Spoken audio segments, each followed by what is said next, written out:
Spectrovision Radio.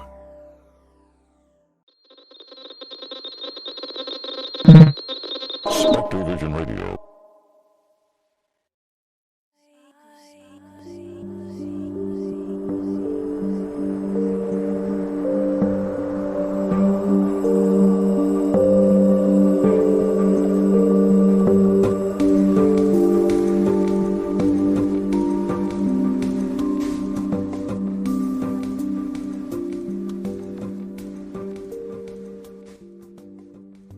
Hello and welcome to the Modern Fairy Sightings podcast, where we listen to people's fairy encounters.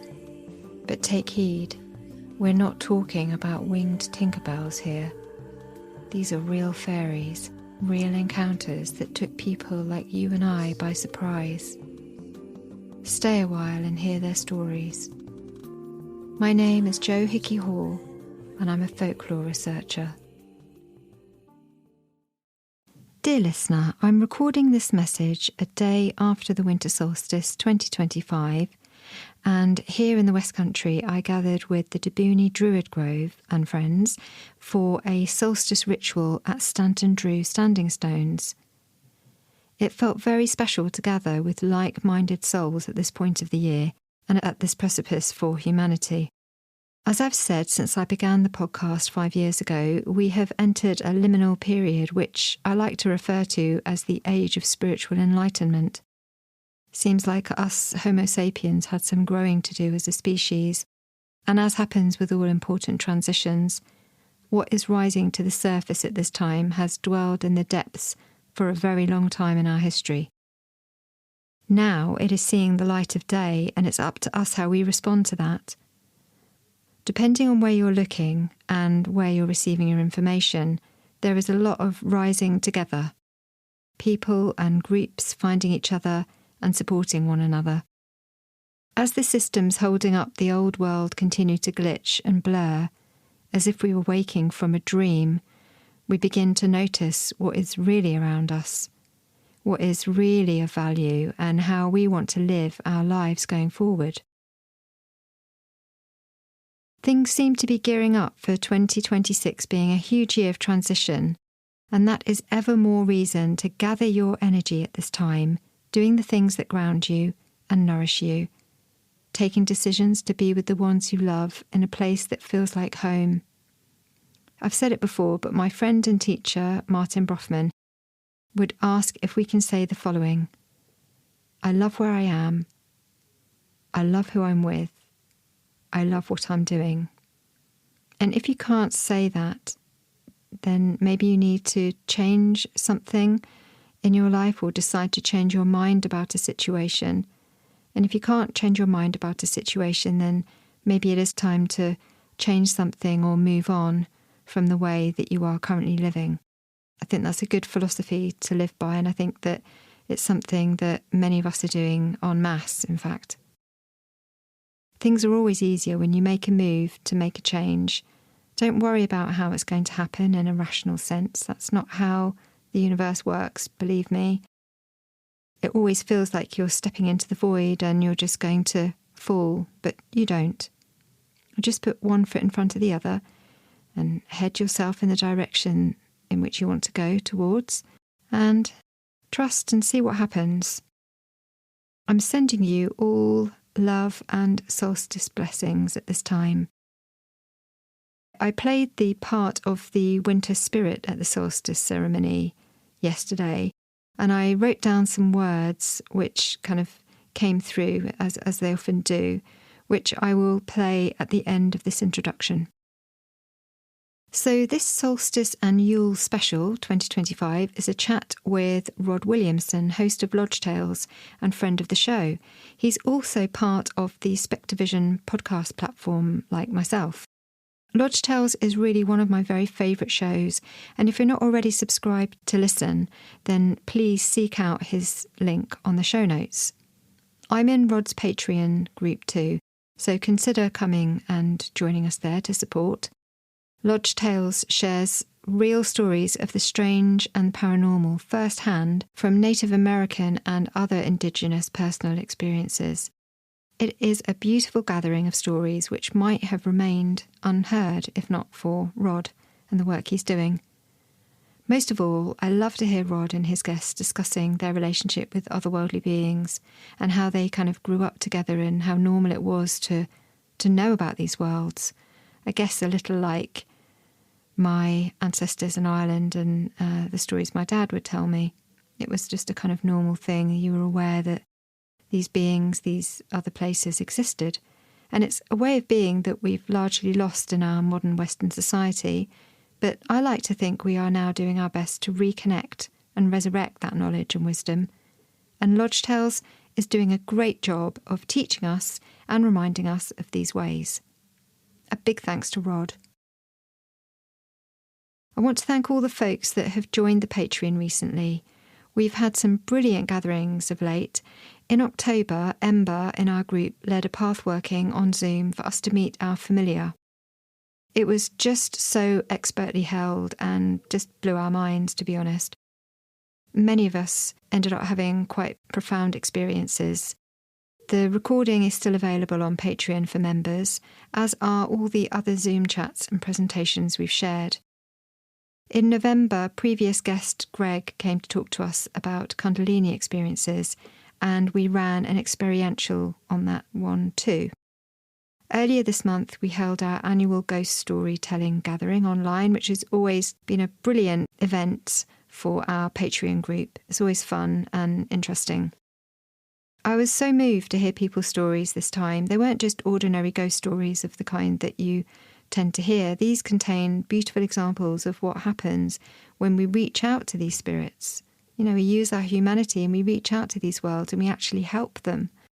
And I was quite taken aback, as were many other members, to find that quite a number of us had experienced this and had been able to aid those who had crossed over. It's just amazing. The folk in this group are such a lovely bunch of wise, loving beings, and I'm very grateful for our community. If you would like to join and support, please find the membership link on the show notes to join the Curious Crew. I'd like to ask a big favour also, which would really help the show. If you are enjoying the Modern Fairy Sightings podcast, please share it with one other person whom you think might enjoy it. And if you can leave a rating also, and whichever app you're listening on, that would be so appreciated too. It all really helps. Recently, I released the first merch drop for Modern Fairy Sightings. The t-shirts are now available from T-Mill at the link on the show notes, and I'm delighted with how they've turned out. They feature the classic logo and are made in a sustainable factory with 100% organic cotton. The basic t-shirt shape has cute turnbacks on the sleeves and are really, really super comfy. The oversized design is also very cool. It's a luxurious kind of feeling, heavyweight cotton, which I found works really well over leggings for going out hiking, etc. So head to T-Mill for those. The best way to support is, of course, joining us on Patreon, and it would be lovely to have you with us for January's online event, which is again run by one of our members, Helen, who will be, judging by the members poll so far today, will be leading us in a guided visualization of one's own death as a transformative process. Helen is a meditation instructor and professionally trained death companion whose role is to support people through the various phases of the end-of-life process. I really love that we get these opportunities to share resources with one another, as we all have something to offer no matter what our life experience has been. So before I sign off for the last time in 2025, I want to thank all my amazing guests for sharing their stories this year and, in fact, over the last 5 years. In writing my book lately, which will hopefully be finished by February, I've been going back over all the stories and noticing how much we've learned along the way due to these shares. I know it's helped others with their research too. I want to thank my wonderful community on Patreon who are very dear to me and have formed a safe space where we can be ourselves, which is so important.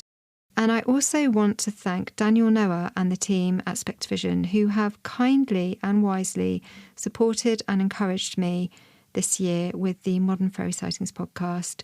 I am very appreciative of all the careful holding of all our podcast family. Let's see what 2026 brings. As you know, in these shifting times, it helps to remain curious. Before we begin the episode, let's heed those words of the winter spirit.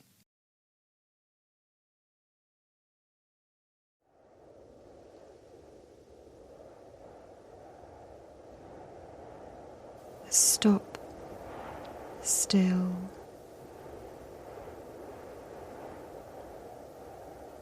Stop still. Stop still, beloved one.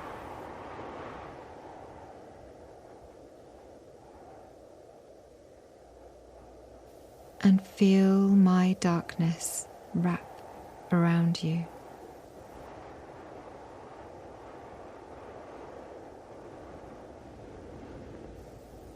Now is the time to rest and dream, cradled in the dark womb of winter.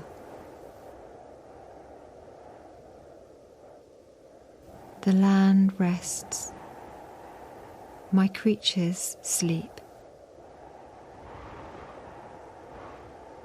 To those who dare to seek, the darkness brings the brightest of knowing. What seeds of starlight lie within your sleeping bones?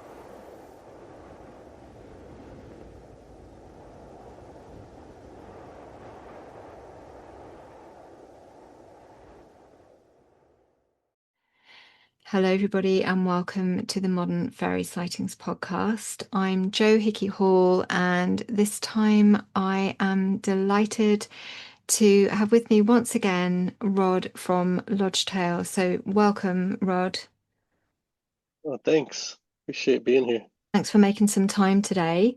And I know you're at work at the moment, so we've got your screen on. So yeah, how are things going there at the moment? Well, it's going as good as can be. You know, there's challenges, there's successes. It's just chugging along at life, I guess. It's kind of how it seems. Yeah. I was kind of wondering around this time of year what sorts of traditions and practices that might relate to the winter solstice. Well, in our community, I haven't, aside from like different, just random ceremonies that happen, but nothing in particular that happens because of the winter solstice. I mean, when you think back in the old days, we're in up by Canada and we're right along the Rockies. So in the old days, really everybody on these northern plains would kind of hole up for the winter. Things would kind of slow down. And, November is like the approaching cold moon, then December is like the cold moon. January would be the help eat moon. So we're talking about it's so cold that you eat a lot of your rations that you've saved. So it's more of a time of people just kind of hunkering down, really, and getting through those really tough blizzards. And, there's not a lot of movement. That's kind of how it was. So I don't really remember growing up, even to this day, them having anybody having a ceremony just for that winter solstice. But there are things that happen in the winter time, like certain medicines get put to sleep, like like the thunder will leave before the winter comes. The winter is the mark of, the thunder to head south. So we say that that's when the cold maker gets here. The cold maker is actually the raven. So when the ravens start showing up, we know that the thunder should be gone, and those thunder type ceremonies get put to sleep too until next spring, until the first thunder. Then they get opened back up. So and the same with animals that, like hibernate and stuff, like the bear. You won't have any bear type ceremonies or medicine happening in the winter. That all gets put to sleep too. Because, the bears hibernate. Like if you use that medicine or you're calling on them, those spirits, they they get angry, they get mad. What are you doing? We're sleeping. Go away. That's such a message also for all of us because I mean I just find it's so jarring this time of year when people are expected to sort of make long trips and go to lots of do's. You know, we have sort of Christmas parties and things like that. And there's so much that stacks up to do. And for me, I mean, just more and more, it's driving me nuts. I just want to rest. This is the time of rest. And I think more and more people are really feeling that too, that no, this is the bit where you quieten down, you go inside. And I'm thinking about how if the community, slows down and gathers together where you are, whether this is then a time for families to be together and for those stories to be passed, among the generations. Does it turn out like that? Definitely, yeah. There are more tribes too that they can only start telling their stories when there's snow on the ground. And there's some tribe, I don't remember which one it is, Arikara, Mandan, Hidatsa, one of them. They can't tell certain stories until a certain river freezes over too in the winter time. And so, yeah, it is a time in general. You could look at it as a broad view that a lot of stories start getting told when it's winter time. You know, in our tribe, it's not really like that. I mean, at least I haven't really seen it like that. But again, I don't know everything about the ceremonies. I just know a small bit, but that's more than the average, I guess. But it's not like I'm some, know every ceremony in and out. I don't, but I've just never heard of it like that. Mm. So what type of stories are then released, I guess, or given permission to be told at this time? Is there like a different quality to the stories that are told than are told at other times of year? Well, from what I understand it from these other tribes, it's there's certain creation stories that are only told during these certain times. It might be the creation story of a certain medicine, or that's like the origin of those origin type stories, or even their creation stories of how they came to be. From what I understand, there's certain one, that certain tribes can't tell them until snow on the ground.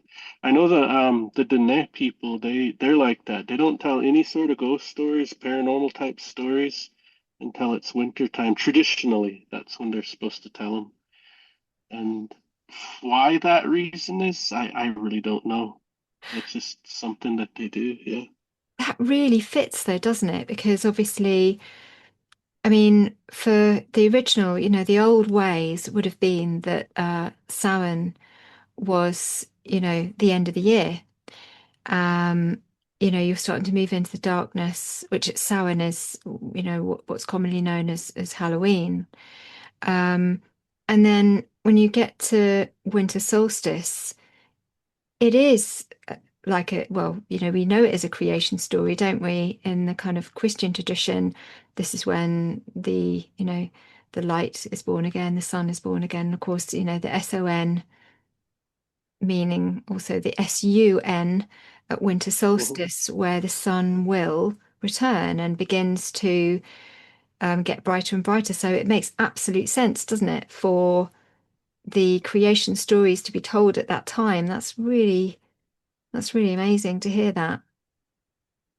I mean, some of these stories, when they're told, they'll take like 4 or 5 days. So wintertime was really a time where a lot of these stories were told, but like it just depends on the family. Like I've heard of people say, yeah, well, when I was a little girl growing up, I'm thinking about this old lady. She said, my grandparents would tell us stories like every time before bed or in the evening times, they would always get some sort of story they were always being told, even if it was the same one over. It kind of helps to set that story in their minds and pass on the knowledge and what's happened with these. But with stories, they're really powerful. I don't think people realize the power of them because folks will say, "Oh, it's Blackfoot mythology." It's like, you know what? It's not mythology. I don't know why we got to brand it like that, but we don't. That's almost offensive to us because it's not like that. It's history. We're talking about the history of these things that happened, and it's frankly not our fault that y'all don't believe in spirits to the ones that don't. It's just these are the things that happen with these spirits, and this is why we tell these stories and we keep them going. Like, why did we get a certain medicine? Like, how did that happen? What is that medicine? How does it work? And so to understand all that on a deeper level, then you realize that, hey, these things like happened. This otter turned into a man and spoke to this guy. This beaver really did seduce that man's wife and use medicine to take her under the water and not wanting to give her back. These things have happened. These spirits have done that. So that's what I'm saying. Like, because growing up, hearing these stories, I kept thinking, why do we have so many stories of animals talking? What is that? Like, why? Because you're just a kid, and that's the last thing you're thinking of. I was thinking of building the biggest jump I could take on my BMX bike and competing with my friends. I wasn't thinking about ceremonies and things like that. So later on, I started realizing, oh, wait a minute, you know, especially the time when I very first heard, I don't know how to say this, an eagle spirit speaking Blackfeet. When I first heard that inside of a sweat lodge, it just changed something in me. Like it made me realize, well, these stories are true. I'm having this experience that's backing all of this up. And I can't, you know, not believe my senses. I'm hearing this. This is real. This is happening. And when that does happen, it changes something in you, and you just kind of like put your head down and get solemn. You're just thankful for even being there while this is happening. That's how I felt, anyways. Yeah. Yeah, I think it is that way for people when they have these experiences. You know, beforehand, growing up in kind of in Britain, you you're socialized to believe that that is all separate, that the legends of your indigenous people, wherever you're from, Ireland for me, those are stuff of legends, when actually there is so much there. And people are learning this now. People know this now. There's a lot of work being done with this, that it is part and parcel of who we are. I think it runs really deep, and that it's not separate. That's the whole kind of the Age of Enlightenment did a whole number on us, basically, did a number on the world, as well as colonialism, obviously, and just removed our capacity to hold both, to understand that the stories themselves are alive and alive within us. And so yes, it is a surprise when people do have these experiences and realize that the world is not how they've been socialized and educated to believe it is. But I think this is something that's changing. I do see it in my guests. So, I can see something good happening. But when you're talking about the medicine, some of us in Britain anyway won't be familiar with sacred medicine bundles and medicine generally. Are you able to describe, what that's about to listeners? Yeah, well, there's three types of medicine. There's the physical kind, which we can all do. We don't need any special right to that. We can all go out and, like say I'm trying to get antibiotics, and I go up to these trees and I say a prayer, and I offer tobacco to that specific plant, its life force, its spirit. I'm thanking it for being there, thanking it for being in my life, and I'm asking it for help. I need help to get us healthy again. And I just simply lay my offering down and I gather it. That's as intense as it gets. It's just a quick prayer and an offering, and anybody can do that.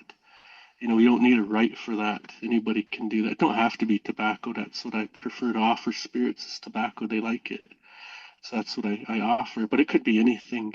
Anything you could just set down. It's just a transfer of energy is what you're doing. So you're offering something for that whole process. But anyways, the second type of medicine will be the physical, but there'll also be a spirit attached with it. So not only is your body getting physically doctored, but spiritually at the same time. There's a certain spirit that'll come with whoever makes that medicine for you. In our tribe, I've always seen it be a root medicine of some kind, something you drink. So you would keep that in a certain way, to keep it safe, I guess you could say. You don't argue around it, you don't yell around by it, you don't play too rambunctious. You always kind of got to be solemn around it.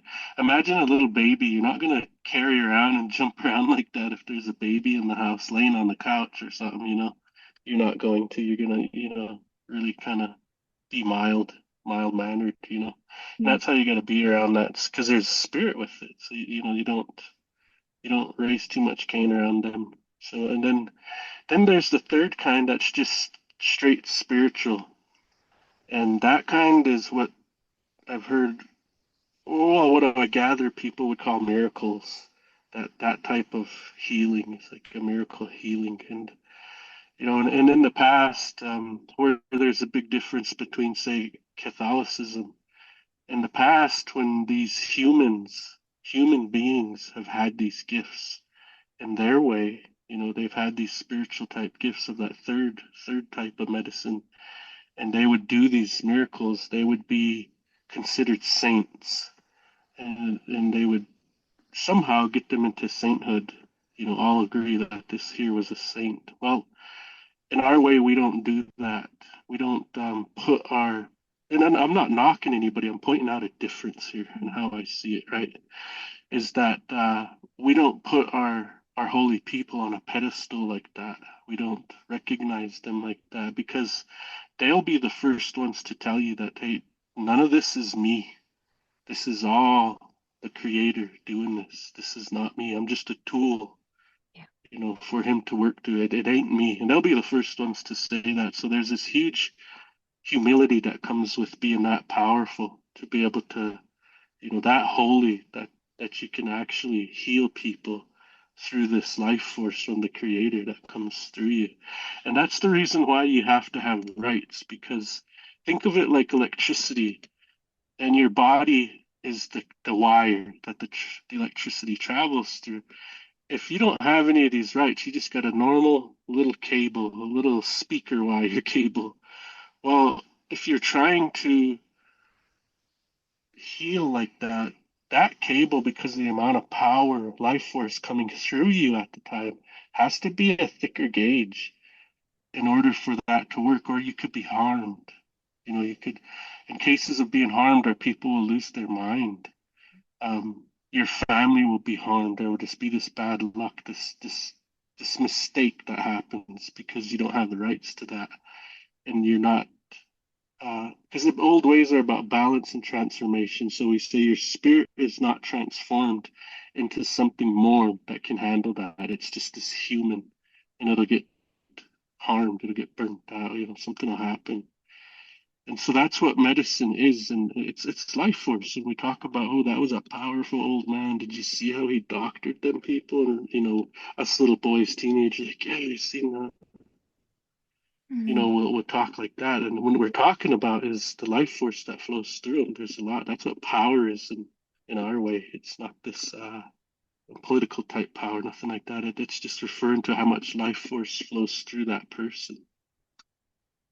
Thank you. And the medicine bundles, can you talk a little about the medicine bundles that might belong to a community? Yeah, so those are they all have their origin stories, and there are many versions of origin stories of, say, the same thing. They all basically tell the same story, though. There are like little differences between the tribes. There's huge differences within your tribe.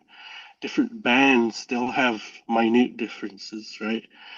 And so, um, really, what they are is a specific animal or elemental, or even like, I guess, people.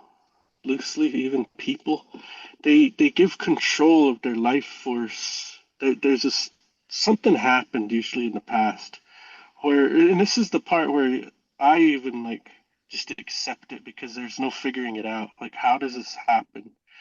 But by and by, the creator has his own ways. He has his own agenda, and he decides to give medicine to a certain group of people for whatever reason. It's between them people and him why he's done that.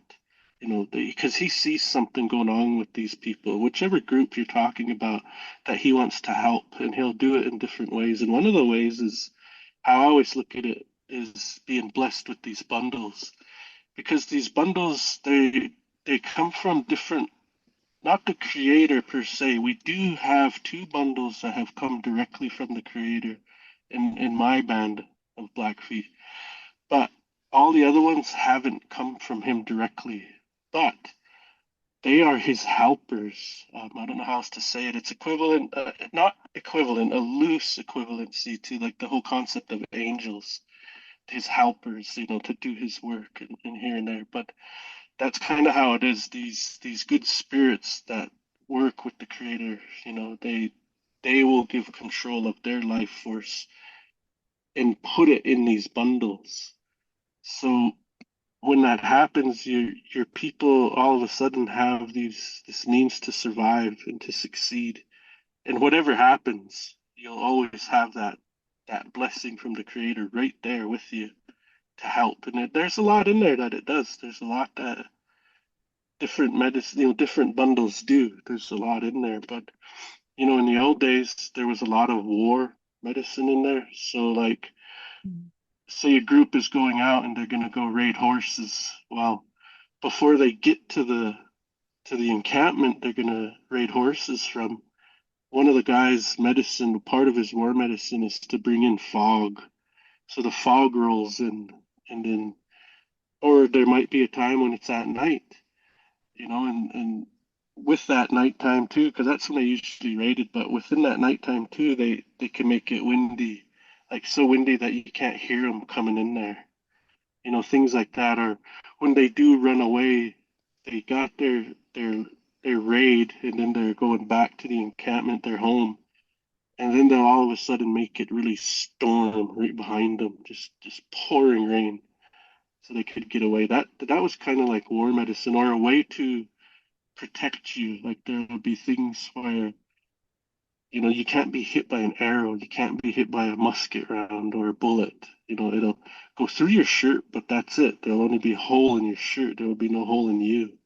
Mm. There was a lot like that, or some of the war type medicine that comes from the bears is really really vicious, like really vicious. Right. Like those warriors, those bear warriors, they fought with a knife and with a spear that they were given by the bear, and when they would fight, they would fight until there was nothing left alive. That's how they fought, because that's how the bear fights, and that's how you need to be is like them. And they did a lot of screaming, like how bears do. They would scream before they went in, and usually those were war chiefs. A lot of these people that had bear medicine were war chiefs, and they would lead the Blackfeet in. And part of that medicine for it to work is you can't show cowardness. You gotta only be brave like those bears are. When they really after something, you gotta be like that, and then it works. All part of it. Because with medicine comes a lot of restrictions. There's things you gotta live by. Like people that say have that beaver medicine, you can't just go knock on their door. You can't knock on their door. You have to stand outside until they notice you. And when they notice you, they'll let you in. You can't knock. So however long you gotta stand there is however long you gotta stand there. And that's kind of how a lot of this works. There's restrictions to it, like with that bear medicine. It's asleep in the winter. You can't use it then. Things like that. Mm. Wow. I Yeah. hope that answers your question. Yeah, it really does. That's really helpful to know. As you're describing those kind of gifts and those means of battle, um, it really reminds me of the medieval Irish tales, actually, which are very, very old and originally from an oral tradition. But some of the gods and beings in those tales, fairy beings, otherworldly beings, they were able to summon, the winds. They are able to, use the seas and battles and things like this, and had their own special ways of going into a kind of like a war frenzy, like a warp sort of frenzy, in order to battle. So, there's common elements here that, as I say, we've forgotten, and thankfully you've been able to hold on to, which, now we're able to kind of learn from those stories that do remain and from those practices which do remain. And hopefully we'll be able to build up our sense of things again, and our meaning for life in these ways, because it's a much richer way of being in the world. And I believe our original way of being in the world, before the framework which we now, live with, was kind of applied over us as humanity. But anyway, that's another thing altogether. I wanted to also ask you about certain beings, because last time we talked about the owls that came, and the little people, and we also talked about one of the water beings that had pulled your cousin down, which sounds really scary and very like some of the stories that we hear here too. I wondered what your understanding was around the more sort of shadowy type characters, the shadow people, dark men, hat men. I've been interviewing people for a while now that have been talking about coming into contact with the dark man and the hat man, and these kind of trickster type characters. So, and I know those are all, they're not all the same thing, but I wondered what your sense of those sorts of beings are. Like those shadow people, there's a lot of them that ain't even bad. That's just how they present. They look like a shadow. They're just a wandering spirit, whatever. They're those ones that you might see, but they never ever bother you, like ever. And it's almost a mistake that you've seen them. Mm. And then you have those ones that use that to hide. They want to hide in these places. Like I'm talking under a shoe. Um, any place where there isn't any light, they could kind of use that to remain hidden so that they could come back and bother you when you're asleep, or when you're least suspecting, or anything like that, to get that response out of you, that fear, so they could absorb it. They can eat. That's what they eat, that kind of energy that you let off. They can nourish themselves on it. So they'll keep coming back, they'll keep coming back for that. And if you have something to get rid of them, then you can kind of, make them think twice about coming after you or trying to scare you, or anything like that. Now, that hat man, he comes around when, and he might look different to folks, but the one thing in common is he always has his hat. He likes to come around when people are suffering. He's attracted to that suffering. So you could be, say you're going through a really bad divorce, there's child custody involved, you're at your lowest point in your life. Things are really changing in your life, and there's suffering because of that. He'll come around for, times like that, or if there's just anything really to think about how you're suffering. A lot of it is depression. That's a really horrible form of suffering, I think. It's a debilitating thing. So those are some of the times that he'll show up, and it's the same thing. It's to scare you, to get that, to feed off of you, to feed off of your energy. Same thing, but that's kind of the difference I've noticed between them two, is that Hat Man only comes around when there's a lot of suffering, and rarely do people see him when they're awake. It happens, but he's normally not one of those. He usually comes in your dreams, or paralyzes you, and comes into your room like that. And tries to scare you. It doesn't do anything, just stands there, just in all of his glorious horror, Mm. trying to, get this feeling from you. And, eventually you move and he's not there anymore. You know, I haven't heard of him really touching people. Like No. some of those dark entities, they'll push you into a furnace, try to hurt you, push you down the stairs, something like that. This one, I don't ever hear of him doing that too much. But the things I do know is he's always around suffering, whereas the shadow people just random. Can look anyway too, look like big trash bags. Not necessarily do they look like biped people, they look like just odd things too. Mm. Yeah. Yeah. Yeah. I can say that the guests that I've spoken to, um, they have they have been in a place of suffering when they have seen the Hat Man, and it seems like a different being than the Dark Man, which maybe I don't know whether how that translates over there, and in your community. Um, the Dark Man often he's definitely in the kind of the Irish folklore, and people will happen upon him, and he kind of often he'll set down a challenge of some kind that if you can move through it, you can really move through something, in your life. It's like it's an initiation type situation. Now, if that isn't present in your culture, then that's quite interesting in itself because the initiation is something, or at least formal initiation, is something that's missing from modern Western society.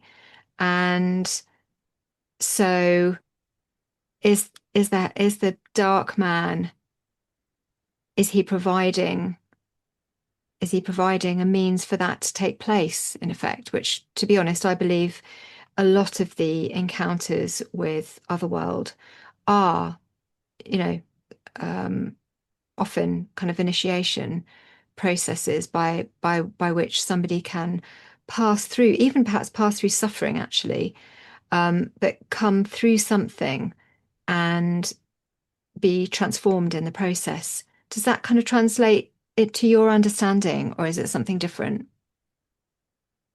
Well, that type of what you're talking about is not necessarily a dark man, but there's an animal out there that does that.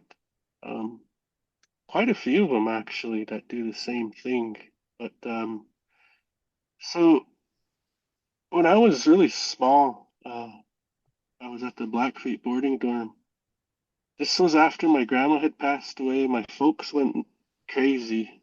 They were drinking, and my grandpa was kind of closed off to everybody. So I was kind of forgotten about in this boarding school. You go there during the week, but you go home on the weekends, and it's all geared toward, just kids, entertaining the kids basically, letting us watch movies and giving us a little structure to our lives, things like that. Because the weekends you go home, you might not eat that whole weekend unless you could find, one set of parents that ain't drunk and they're willing to feed a whole handful of kids. So you just kind of go house to house. It was a time like that. And there was this little kid down there. He had these braces on his legs because he couldn't walk right. There was something wrong with him how he was born.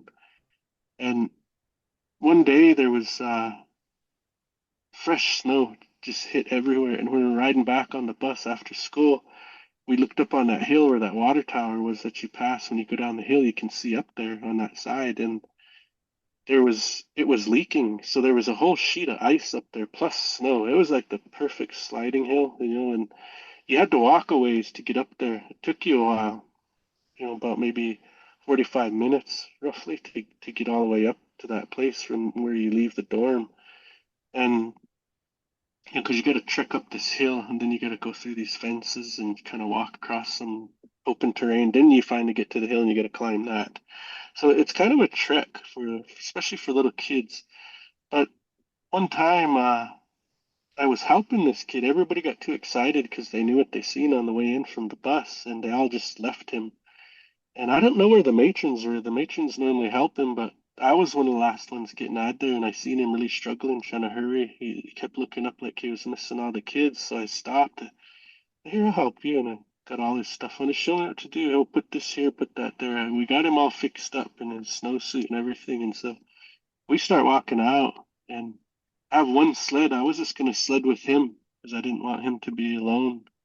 So I started walking with him, and then this storm that comes, we call it Makepi, or or taking the orderly position for an attack, I guess it could be translated to. And it's just this really blinding storm that comes, and we got caught in it. I mean, it's so bad you can't even see. Like, if your hand was stretched out, you can't see the end of your fingertips. It's that bad. And we're walking, and we get caught in this after a while. We're about, oh geez, a third of the way, 2/3 of the way there. Not too not too close to this place. So, anyways, as that happens, I start panicking, and because I don't really know what to do. So I stop, and I'm holding that sled, I'm laying on it, and I get my little buddy next to me, and I'm just laying on it. I don't want that sled to blow off, and I start realizing that we're getting buried. Oh. And it's really loud. It's like so loud, and your face is getting stung. So we're trying to like keep our faces out of the snow, and we're laying with our backs to the snow, and we're getting buried. I'm watching us getting buried. It's happening that fast, and because it's a huge, massive blizzard. Well, anyways, I start moving. I'm hollering at him like, we got to stand up. Like, we have to stand up. And so we stood up. I got him to move, and I helped him. I had to push him up. And then I stood up, and I said, now, I was trying to like sign to him too at the same time because it was really hard yelling. I said, now we lay down, but we put this sled to our back. I was trying to convey that to him. He understood just to lay down, and then I laid on the other side of him, and I'm holding this sled trying to block that snow. I'm hoping it could just blow over us, not bury us as fast. Mm. And that sled just gets ripped out of my hands. I don't know what caught it, but it's just gone. And so I stand back up, I get on my knees, and I finally get to my feet, and I'm pulling him up. And I don't know which direction we were going. I have no idea which way is which, and I'm worried. So I just pick a direction and I start going. I figure, well, just going anywhere is better than just staying here. Or I don't know what's going to happen. So I start trying to get back to the dorm with him, and I have my hand out because I don't want to run into anything. I don't want to be a tree or something. I have my hand out and my head down, and I'm holding Kyle's hand, and I'm kind of pulling him, holding his glove, and we're trying to get back. And all of a sudden, I feel something on my hand. I thought, did we get into the brush line? Like, what's here? And I kind of pick my head up far enough that I'm willing to. It's getting stung by that snow, and I look, and it's not a tree. It's like fur. It's like hide. I don't know. And I kind of left my hand on it, but I put my head down, and I just got still. And I'm thinking, what what do I do? Like, what kind of animal is this? And I'm too scared to even move. And all of a sudden, I feel it moving. So I don't know why, but I just started walking with it with my hand on it. And every now and again, I'd get a better glance, and I seen it had split hoofs. Then it was the color. It was the color of an elk. That was an elk. And I'm walking with an elk. It starts dawning on me like I'm, I'm walking with this, and I keep my hand on it, on its flank, on its side, kind of up by its belly, really, just a little off its flank, and that's where I'm walking with it. And I can't see its head. It's too much of a blizzard, and it moves. I could feel a direction change. We're changing. We're going somewhere else, and I started getting worried because I thought I was going like to the dorm, and I'm thinking, oh geez, where's it gonna lead me? And should I let go? Should I just run that way? But I stuck with it, and all of a sudden I hear this screaming. I can't make out what it's saying, but I could hear a man's voice screaming. and we're going toward that. And before long, I put my hand down because I don't feel it anymore. It walked away. Like it just walked away, and I'm going toward that screaming. And it was my matron yelling for the kids, and we made it back. We Oh, made it back to the dorm. And so later on in my life, I started learning about, you know, what kind of medicine do these spirits have? And one that the elk has is it has the ability to clear obstacles from your path in your life. Why is that? Well, because when they're out in nature and it's really thick brush, they just put their heads down and with their antlers and they just plow themselves a trail and they get right through that really thick brush. So they have that they pass to you, right? And so this is one of those that I think you're somewhat on par with what you were saying. that's But these amazing. animals have this same thing, and like buffalo too. They they're not afraid of a lot of things. They're all about success, and moving forward. So they the lesson we learn from them, all a part of their medicine too, is that if there's a really hard time in your life, you go right through it. You don't go around it. You face it head on and you handle it. As a blizzard's coming, that's what they do. They face into the blizzard and they walk through it because they know it's less time they'll have to spend in the blizzard if they pass through it. So we learn that from them too. But it's kind of like the same. There are animals that have that thing you're talking about, that kind of initiation or that help you further along, maybe even like broaden your understanding of things too, I guess. Wow, that is absolutely that is so powerful and absolutely wonderful.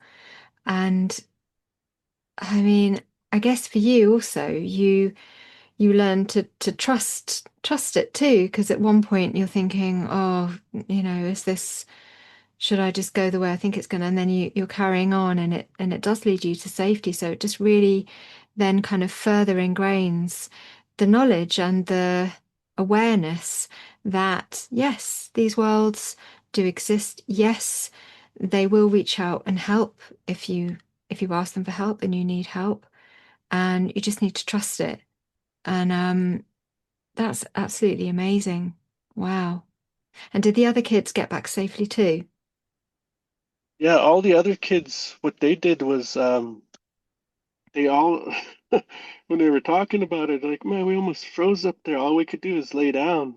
And I like Right. thinking to myself, man, I was getting buried. Like, wonder if they were. I don't remember asking, and I don't remember what they said, but they said they all laid down and Mm. they waited for the storm to stop because that storm used to come all the time. I don't remember it coming as much these days. The world is changing, but Mm. I remember when we were kids, it was this total whiteout. You couldn't see anything, but it only lasted like I remember like hour to 3 hours max every time it came.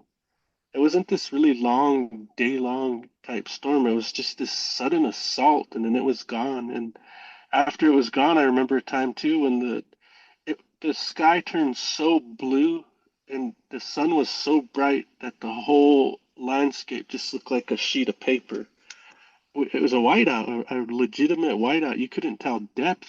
If you're driving on a road through a lot of hills, there's a chance you could fall off of that hill. You'd drive Wow. right off it. It was so blinding with that snow. It's the first time I've ever seen something like that.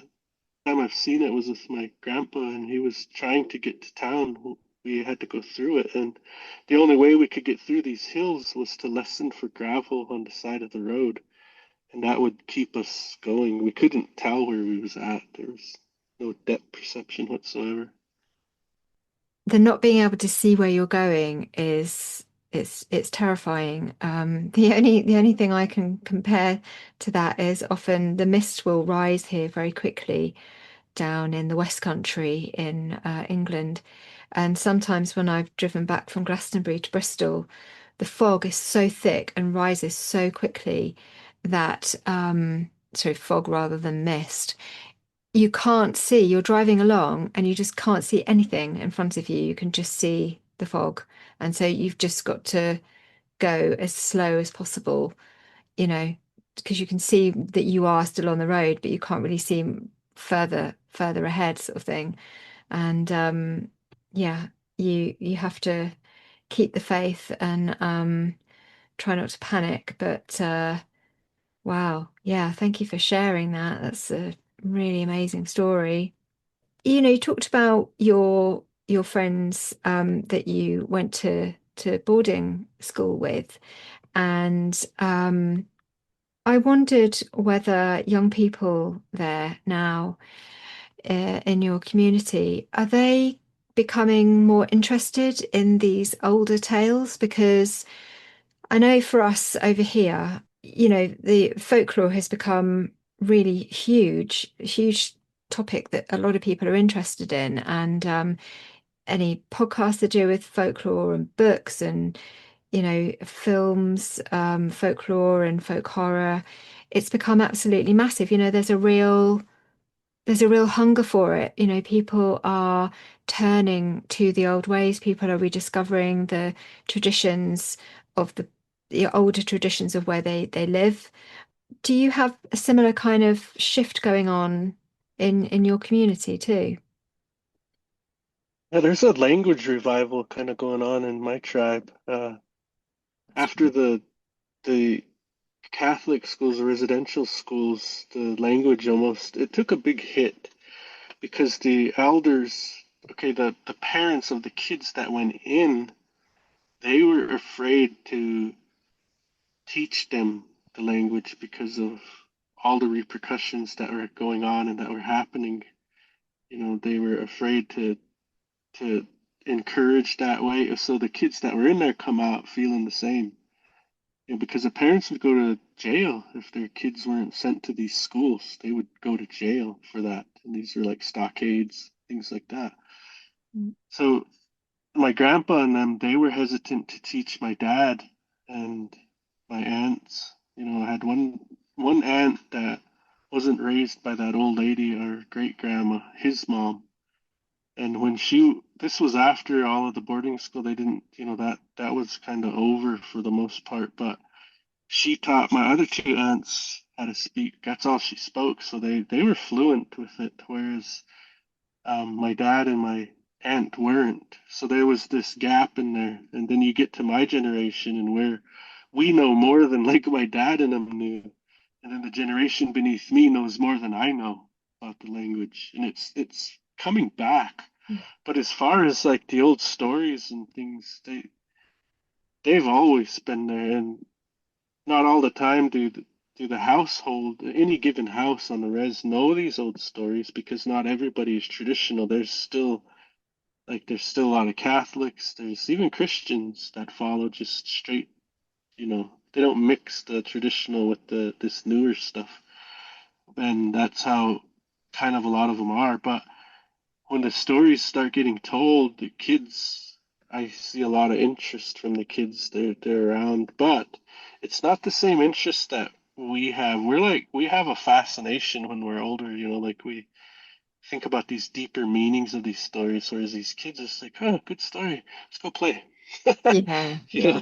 it's about as deep as they go with it. But anyways, I mean, as far as interest, I guess I see it generally more, and I think it's just because more people are encouraging, I guess, more kids to get involved. So our children's society at our one of our ceremonies, I mean, it's this society's everywhere, but in particular, when I see it at this one ceremony, I see that the children are getting more and more. There's more and more kids that are becoming members of that society, the Chickadee Society. That's where all the kids learn the protocol, and they do things like they police trash around the camp. There ain't a lot of it, but they'll go and do that. They'll put down the pathway for the woman that sits holy to come out of the center lodge and go into the next. They all line that pathway, those little kids, and that holy woman walks through them. So I mean, they learn protocols at a really young age in that society, and I'm seeing more and more do that. And then the societies above that, I mean, I see 20, mid 20-year-old kids, young 20s too, like they know so much. They like the amount that they know already at their age would be way more than say my father ever knew. Wow. And even me, they know way more than me. And I'm just so proud of them when I see that. And I find myself, see, because in our way, an elder, it doesn't mean you're old. No, that just means you're elderly. An elder is someone who is passing knowledge of ceremony and sacred ways, like keepers of that knowledge. Those are elders. And your elder could be, like I said, a 22-year-old kid. And where our age we're at now, then that they're the ones teaching you. So elder is a relative term, really, you know. But when I see that, it makes me really proud because that's all my elders wanted. They wanted us to take what they were showing us and pass it on, and to realize that in some pockets here and there are kids that know way more already. It's just makes me happy. I don't know how else to say it. There's only like 20,000 of us Blackfeet left in my band. That's and compare that to the world. Of course, you're going to be happy when you see your ways continuing. Yeah. Oh, it's so good to hear. I love that, and it makes me really happy too. I feel like it's a kind of a groundswell of change, a great change in the world, and I know I'm certainly feeling it. I know a lot of people are feeling it, and these young people that have come into the world are just incredible. They are leading the way. I've been feeling that for a while, and I'm glad to hear that. That it seems to be present in your community too. There's something very special happening. We're in a really tricky period of humanity right now, but I'm really feeling positive for the future because of that kind of groundswell of, you know, of people yearning to do things differently, remembering who they are, where they've come from, what they're here to do, and stepping into those roles in society that are so badly needed, and leading us forward. So I join I join your absolute joy at witnessing that. It's very special. So, one of the things I wanted to ask you was you had on your podcast, which, and I forgot to say this at the beginning, so I will say it now. If you don't already listen to Lodge Tales, you really have to. If you like Modern Fairy Sightings podcast, you are going to love Lodge Tales because it's just chock full of people who have all of these stories to tell firsthand, and it's just wonderful. And also you have a Patreon too, so people need to sign up there and join the community there. I'm in there, and lots of other people too. Loads of the people in my group are actually patrons of yours too, Rod. So and one of the things that I really enjoyed listening to were the encounters of people meeting centaurs, horsemen. There's the horsemen, and the other being that I'd like to ask you about is the tree men, or the kind of stick men. I've spoken to a number of people who've seen these beings. Yeah, what's your take on them, the tree beings? I've seen a tree being myself. I saw it run down a beach at twilight, probably it's got to be about 12 years ago. No, more than that, 13, 14 maybe years ago. And I was with two other people, so I wasn't the only person to see it. There were two other people that watched it. It happened at twilight. It ran down a beach. So I know these beings exist, and it was only when I was talking to somebody who was a guest on my show that I was amazed to hear him start to describe something that sounded very like what I had seen. So since then, I've heard of some other experiences that people had with these beings. So I know they're in Jersey, where I'm from. I know they're in the UK. I've spoken to a man in Brazil who saw a tree man, literally like the trunk of a tree. changed from a man to a trunk and back again, and it was walking down the road. And he also saw that with somebody else. They both saw it. So, yeah, do you know of any stories like that? These stick people, they're again like when you realize that every natural thing in the universe has a life force, a lot of these things ain't too surprising.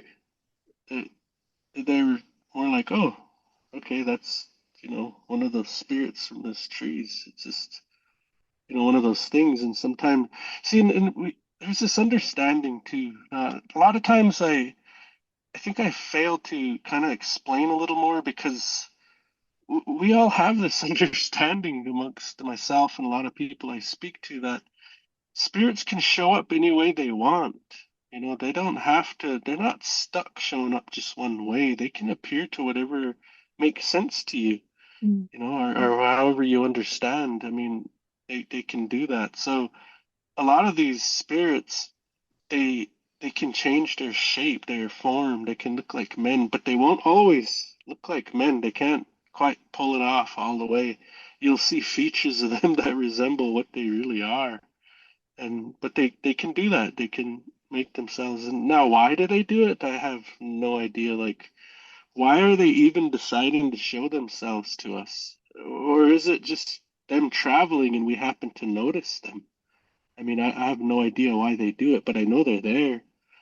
I mean, every blade of grass has a life force to it. Every tree, every river, every mountain, every star in our universe, everything has a spirit to it. So these things are, but they are curious, right? Because you don't normally see things like that. And the time I seen one of those stick people, I don't know if I told you about that when I was in Shema Indian school. And anyways, the one I seen, we were up late, uh, smoking cigarettes out the window. It's these windows that you have to turn a latch and then push the bottom outward. And they're like just like a vent type window. Like you can't crawl out of them. They're designed like that so the students won't run away and raise Cain all night or whatever. But we were smoking cigarettes out that, and our windows face these woods. And there's a dirt road with an outside light out there along that dirt road. And then it turns into this wet area. Then right above that is a bunch of woods. And across, if you keep going past those woods, there's like a highway up there. And I remember somewhere in that field past that highway, there was these beacons, these red beacons, and we'd see them flash.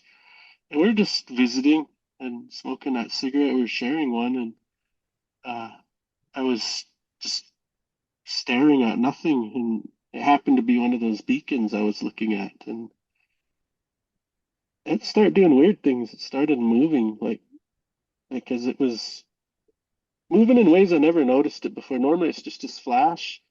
Here, it looked like more like somebody was turning a light around, like rotating a light. Like, I don't know, it looked funny. And I told my buddy, I said, hey, look at that. And he's like, what, that beacon? I said, well, no, I don't know. And I kind of described, and he finally found out what I was, trying to get his attention for. And we were both staring at this red light. And all of a sudden, there was two.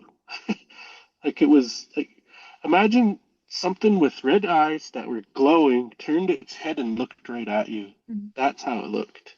And there was two of them side by side. And we're staring at this thing, and then we can see like it fade out and fade back in. And like, is that blinking? Like blinking eyes? What is that? We were just staring at it, and finally it started moving. It was like moving kind of closer to us, but we were just staring at it, and we could see enough by that light when it put its leg out kind of into the light a little bit. I could see its leg. It was just a straight up stick. Think Groot from the Marvel movies. It kind of looked like that. Like that I could tell. I couldn't make out a lot of features, but its head didn't look like square like Gumby. It didn't look like that. It looked round, kind of roundish looking. But that's all I remember is seeing its leg. And when we noticed that leg, we kind of flinched. Like, you see that? He said, its leg. I said, yeah, yeah, its leg. And it just simply pulled its leg back in and like slunk back into the darkness. we could see those eyes like turn away from us, like it turned its head because we couldn't see him anymore, and it was gone. But Mm. that was the only time I ever seen something like that. Because we don't have those in our tribe. These other tribes have stories of what they call stick Indians, and that's the first time I ever seen one. Like I never knew what they were. Yeah, as far as that other man you're talking about, that that horse man. Oh, yeah. There's so many stories of these men type creatures. There's a horse man, there's a bull man or a minotaur, there's a lizard man, a goat man. There's so many of these types of men. There's even a bunny man, believe it or not. Yeah. Story of that. But so all of these different. Okay, so how I make sense of it, because I've never heard an elder speak specifically on these things, is we have this old story of the Wolf Trail. The Wolf Trail is what we refer to as the Milky Way. That's the Wolf Trail. And there's a story about that trail and what happens when we pass away and why that's so important to us. But within that story, a number of things happened, and there was this one particular event that happened that was a mistake. It was come to find out it was a mistake where the wolves that taught us how to hunt, how to protect ourselves, like in war, things like that. That those wolves, those spirits that taught our people that and gave us the first painted lodges, also told us about the Milky Way or the Wolf Trail and where to direct our prayers, and that we have to follow that when we pass to get to that future world. That's part of our journey. When you pass, you're going to have to go up along that. Well, within that story, the wolves helped the people, and they made themselves look like people, but you could tell they weren't fully. And they would also wear a hide of what they were, like a gray wolf pelt would be that gray wolf. That black wolf would be, the black wolf pelt that he'd be wearing. And so they liked the people a lot. They really liked the people. They liked interacting with them. They liked them. So some of those sons stayed after that winter. See, this whole winter, those predators that were up there, Wolverine, skunk, badger, all the wolves, all of these were helping these people, and they were giving them medicine and stuff. And when spring came and all the predators broke off out of their winter camp, those spirits broke their winter camp and they were leaving to go back to their people, wherever they were at. Some of those sons wanted to stay, and they were still in human form as spirits. And they started mating with people. They started having babies. It went wrong. Like that was one of the things. Like in the Bible, they have the Nephilim. Well, Yeah. that happened to us, but it was with the animals. The animals that happened, and they had to do away with that. They had to correct those wrongs and quit doing that because it was starting to have implications on the people. And what those are, I don't know. I haven't heard any more of that story of what really went down, other than there was a stop put to it. And so today you have all of these men type stories. Snake Man, like I said, it goes on and on. There's even a Batman story. I mean, there's so many of these type men stories. So I draw it all back to that time when those spirits and those people made a mistake, and we're still living with those today, whatever they are. And that's what I kind of think about that. And same with any of those horsemen, but the stories I've heard of them is depending on where they come from, they'll have different paint on them. And the Dinè people, the Navajo Nation, that's what Dinè. They don't. Navajo is kind of like a derogatory term, but they still use that term. But they're Dinè. That's what they like to be called. So, anyways, like in the north part, they might be painted yellow. In the south part, they might have red face paint, and so forth, so on, wherever their location is. But one of the stories that stand out to me was this railroad conductor who drives the trains was passing through Navajo country, and he seen a whole herd of them, a whole herd of horsemen running. And it freaked him out so bad that he wouldn't go back on that route through the Navajo lands, the Dinè people's area. He wouldn't go back through that route. He just refused to do it anymore. And so, I mean, they've even seen him. The non-native people have seen him there, and that always makes me wonder, like, why is it that on the res more of these things happen than off the res? This is all native land. This whole continent is. Why does it only happen in our areas? Is it because we're more aware of them? And it could be happening everywhere else, but they're basically invisible because nobody's open to them? I have no idea why that is. But Do you think it might be because the land hasn't been kind of tampered with and disrespected? Like it's managed to kind of hold its natural quality in a way that many other places haven't. Like, for instance, the guy that saw that tree being, that was in a tiny, tiny portion of ancient woodland. It was the only part of woodland that had survived in an area that had been much bigger at one stage. So I think it's interesting that it was in that area that the essence of the place, the essence of the landscape has been able to remain. it could be, but spirits they never pass away. They're forever. There's really old ones, old ones. I mean, it could be. I mean, what I'm saying is, even if you took all that away, they'd still be there. But as far as us seeing them, uh, I don't know about that. That's where I question, because a lot of people in my tribe have seen spirits and they realize that they're real and it's just a normal part of our lives. But other people will swear up and down that we're all nuts, that we're all crazy. And so I think some of that has to do with it. Doubt.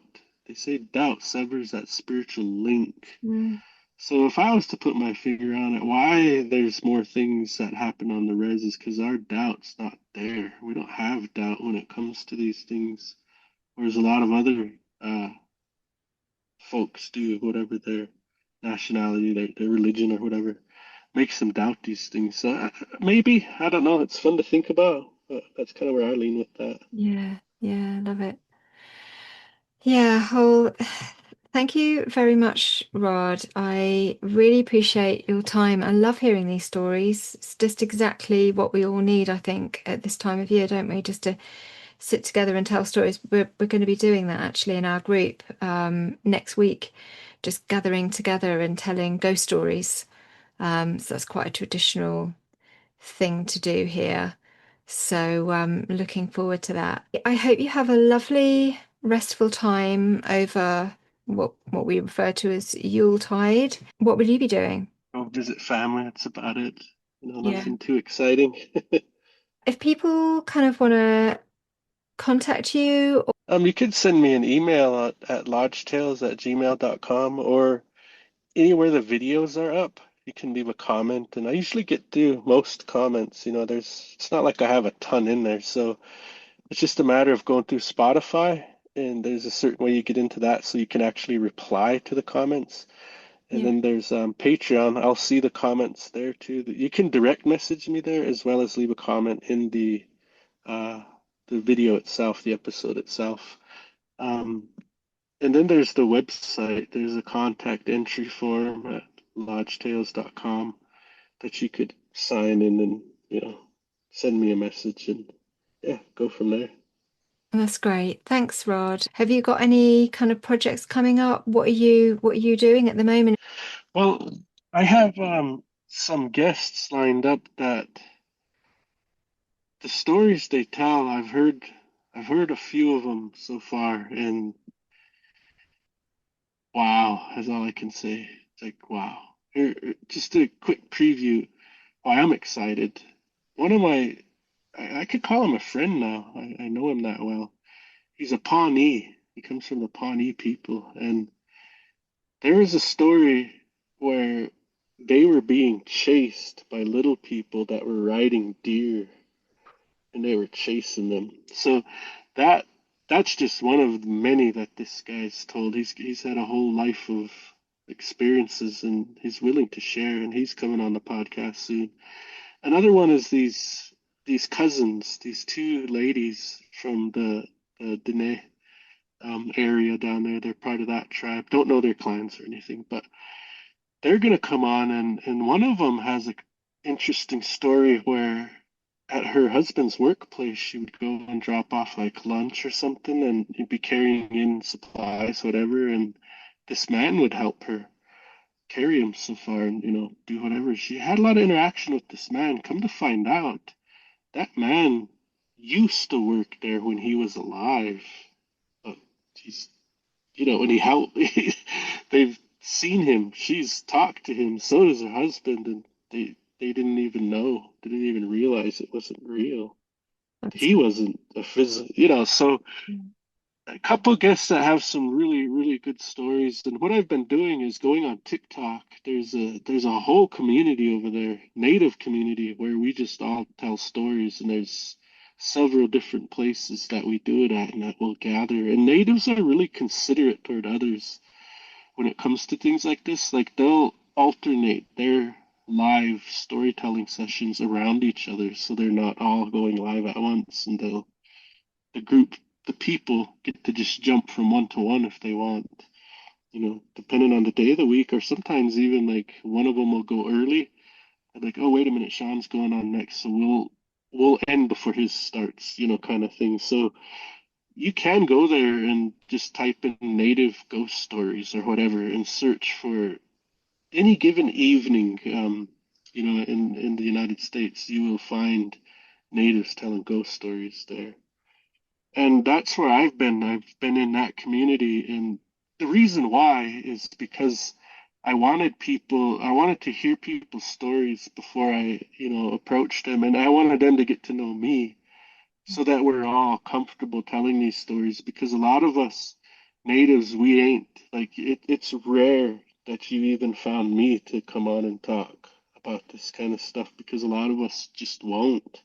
And there goes back to that whole stories are powerful. They can harm people. Like if stories are told on the highest level where there's medicine involved, people can be harmed. So a lot of times we don't talk about this stuff in general. We just say, you know what? Don't say anything about anything to anyone outside of the tribe. That's kind of like how a lot of it goes, because we don't want people to be harmed. We don't want people to try to mimic our ways, go out and build a sweat lodge and harm people by burning them, because they don't know what they're doing, or they don't have the rights to that. They're too much power and they hurt people. So things like that is why, like, a lot of times natives don't share. So that's what I've been doing lately, is trying to get more of an odd storytellers, more guests via TikTok, because of the huge native presence on there. Yeah. That's so good to know. And yeah, I really respect the fact that you are coming on and sharing these stories with us. And it is a great honor for me to hear those. And every time I turn on your podcast and listen to the stories, it's when I'm at home doing things around the home. I really love to listen to them.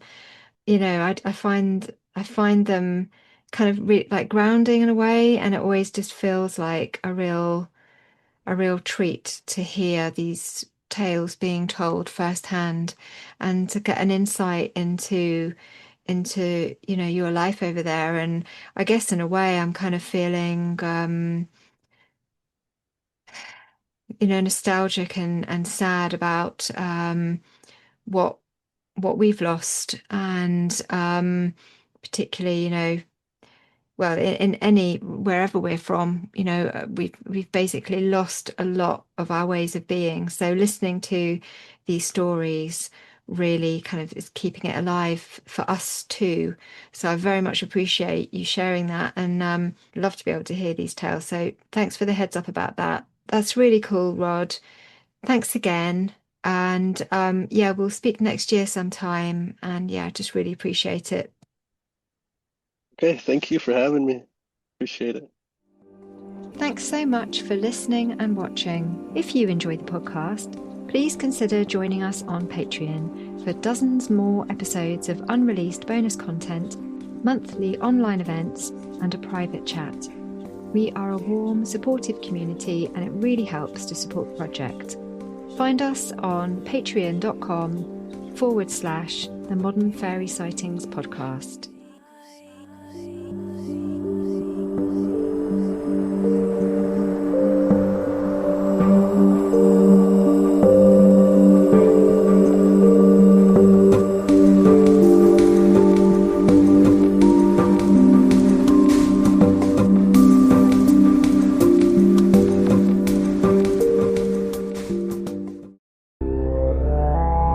Spectrovision Radio.